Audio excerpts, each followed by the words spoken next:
Guys, good morning. Hapon na day. Kung guys, natay giwat ron kay na-order nga stand para sa church decoration.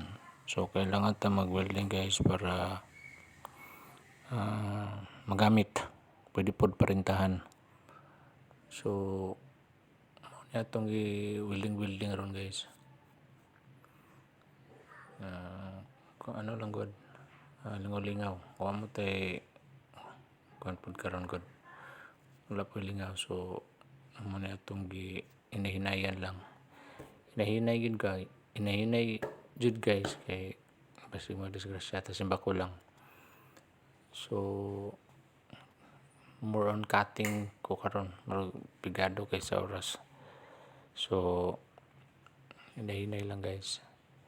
So kung matapos na to ni kailangan ko 12 ka stand.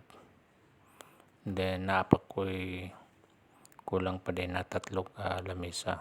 So kailangan natong i-welding. So siguro kung di na ako matapos karong adlaw, so next na naman Saturday afternoon or morning after simba sa Sunday next week. So mao to guys,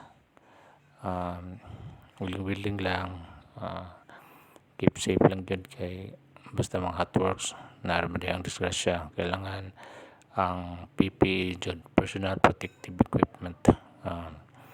Dili lang ito dali-dali, hinahinay lang, importante nga nga move na natay matapos, human na lagi po na to.